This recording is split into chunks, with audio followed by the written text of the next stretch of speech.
আসসালামু আলাইকুম। আমি সাকিব মাহমুদ, আন্তর্জাতিক বিষয়ক সম্পাদক প্রার্থী। আমার ডিপার্টমেন্ট হচ্ছে আন্তর্জাতিক সম্পর্ক।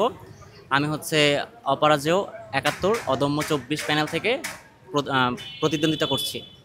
আমরা যদি হচ্ছে বাংলাদেশের ইতিহাসের যদি হিস্ট্রি দেখি বা ইতিহাস খুঁজতে চাই, তো আমরা দেখবো যে বারবারই হচ্ছে কি বাংলাদেশের ইতিহাসের সাথে ওতপ্রোতভাবে জড়িত হচ্ছে যে ডাকসু, ঢাকা ইউনিভার্সিটি এবং হচ্ছে ছাত্র আন্দোলন। তো আমরা হচ্ছে সেই ৫২ থেকে ৫২-র আগে ৪৮ থেকে হচ্ছে ছাত্ররা বিভিন্নভাবে হচ্ছে কি আমাদের দেশ গঠনে হচ্ছে অবদান রেখে আসছে। তো আপনার হচ্ছে ৫২-র আন্দোলন, তারপরে হচ্ছে ৬০-এর দশকের শিক্ষা আন্দোলন, এরপরে ৬৯-এর হচ্ছে গণ অভ্যুত্থান, এর পরবর্তী সময়েও যে হচ্ছে এরশাদ বিরোধী যে স্বৈরতান্ত্রিক বিরোধী যে আন্দোলন ছিল, এরপরে ২৪-এর জেলা সেই সর্বশেষে আমরা গণ অভ্যুত্থান আন্দোলন দেখেছি। তো সবগুলোতেই হচ্ছে কি দেশের মানুষের জন্যই হচ্ছে আন্দোলনগুলো ছিল। এবং এই আন্দোলনটা হচ্ছে যতগুলো আন্দোলন হচ্ছে সবগুলো ঢাকা ইউনিভার্সিটি থেকেই আপনার উত্থাপিত হয়েছে।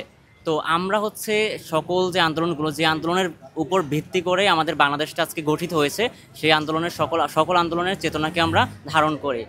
আমরা হচ্ছে আমাদের যে রাজনৈতিক বক্তব্যের ভিতরে হচ্ছে সবগুলো সম্পর্কে বলা হয়েছে, কিন্তু এখন আমরা একটা প্যানেলের নাম তো খুব বড় দিতে পারবো না, এখন সবগুলো আন্দোলনকে আমরা তো কোট করা পসিবল না। তো আমাদের যে সব থেকে দুইটা মানে সিগনিফিক্যান্ট ইভেন্ট হচ্ছে ৭১ এবং বর্তমান সময়ে সব থেকে রেলিভেন্ট হচ্ছে আপনার 24। অ্যান্ড এইটা আসলে আমাদের প্রায় ১৬-১৭ বছরের হচ্ছে স্বৈরতান্ত্রিক ব্যবস্থা থেকে আমাদেরকে মুক্তি দিয়েছে। সো এটা হচ্ছে খুবই হচ্ছে ইম্পর্ট্যান্ট।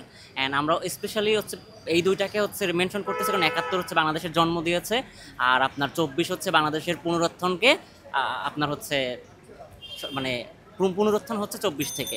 শিক্ষার্থীদের জন্য হচ্ছে আমাদের তো হচ্ছে ১৪ দফা ইশতেহার দেওয়া হয়েছে। এছাড়াও হচ্ছে পার্সোনালি আমি যেই পদে আছি, আমার পদ অনুযায়ী হচ্ছে আমি আন্তর্জাতিক বিষয়ক সম্পাদক। তো আপনি যদি একটা উন্নত মানের বিশ্ববিদ্যালয়ের দিকে তাকান, দেখবেন যে ওখানে হচ্ছে বড় বড় হচ্ছে কনফারেন্স হয়, সেমিনার হয়, বিভিন্ন টাইপের কম্পিটিশনস হয়। ইভেন বাংলাদেশের হচ্ছে যে প্রাইভেট ইউনিভার্সিটিগুলোতেও এখানে অনেক হচ্ছে এগিয়ে আছে। ওদের ওখানে দেখা যায় হচ্ছে আপনার প্রায়ই হচ্ছে বিভিন্ন ধরনের ইভেন্ট হচ্ছে, ইন্টারন্যাশনাল হচ্ছে কনফারেন্স হচ্ছে।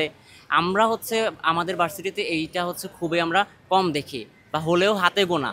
তো আমাদের দেখা যায় আমার যত ফ্রেন্ড আছে প্রাইভেট ইউনিভার্সিটিতে, ওদেরকে হচ্ছে ওরা প্রায় আমাকে বিভিন্ন হচ্ছে কনফারেন্স বা সেমিনারে আমাকে ইনভাইট করে। বাট আমরা হচ্ছে গত ৩ বছর আমি পড়াশোনা করেও এখানে সেই পর্যাপ্ত সুযোগ আমরা পাইনি।